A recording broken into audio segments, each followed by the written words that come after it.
Section 15 of IBC 2016 talks about public announcement of CRP.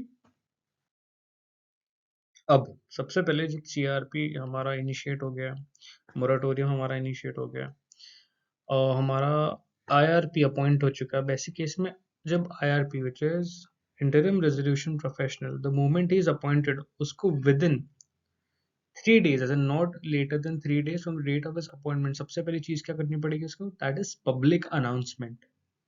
Public announcement क्यों की जाती है? To tell the people that इस corporate debtor के अगेंस्ट CRP स्टार्ट हो गई है, तो आपके अगर कोई पैसे पेंडिंग हो गए, इनके पास कोई भी क्लेम्स हो गए, तो आप अभी प्लीज भेज दीजिए हमको with in 14 days, right?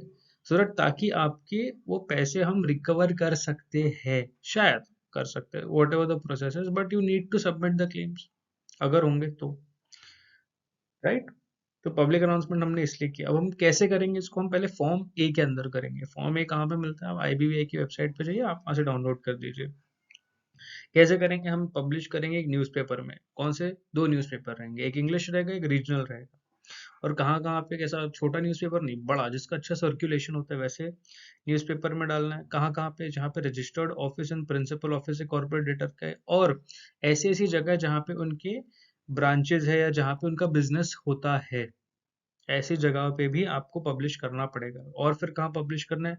Corporate debtor की वेबसाइट पे भी आपको ये डालना पड़ेगा। और कहाँ पब्लिश करना है? और ऐसी किसी वेबसाइट में जो बोर्ड बोर्ड मतलब IBVI ने कहा गया है कि आप इन जगहों पे पब्लिश कीजिए, राइट? अब आ जाता है कि पब्लिक अनाउंसमेंट हम कर तो देंगे, उसमें क्या क्या रहेगी डिटेल्स। तो पहले तो रहेगा कि किसका CRP हो रहा है, राइट? तो the name and address of corporate debtor, फिर the name of the authority with which the corporate debtor is incorporated या रजिस्टर्ड, ऐसी अथॉरिटी का नाम। लास्ट डेट क्या हुई आपको क्लेम सबमिट करने की। अच्छा, कौन सा IRP है जिसको ये सारी powers vested, the appointed IRP, उसके सारे डिटेल्स दिए जाएंगे, जो रिस्पॉन्सिबल रहेगा क्लेम्स को रिसीव करने के लिए। अच्छा, फिर आपको पेनल्टीज भी बतानी पड़ेगी। क्या पेनल्टीज? अगर आपने झूठ बोली तो आप पे क्या पेनल्टी लगेगी, या मिसलीडिंग रहे तो आपको क्या पेनल्टी लगेगी। और फिर the date on which the CRP shall close, CRP कब खत्म होती है, हमको कितने दिन मिलते हैं? 180 डेज मिलते हैं। So the date on which the CRP shall close, which shall be 180 days from the date of admission of application under section 7, 9 or 10 as the case में भी, जिसमें आपने अप्लाई किया, बट 180 डेज में आपको डालना पड़ता है लास्ट डेट ऑफ।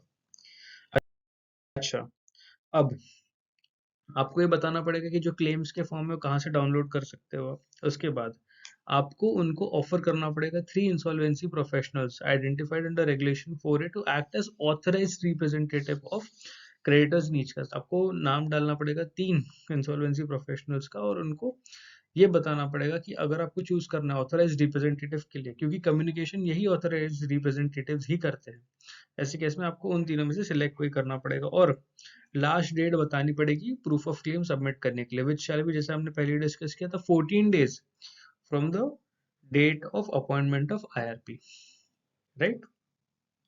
ओके। अब ये सारा जो खर्चा होगा पब्लिक अनाउंसमेंट में, ये कौन भरेगा? तो ये भरेगा द एप्लीकेंट। समझे? जिसने CRP के लिए एप्लीकेशन भरा था वो पर्सन, आइदर इंडिविजुअली जॉइंटली, जैसा भी रहेगा, ही शैल बी रिस्पॉन्सिबल टू पे for the entire public announcement.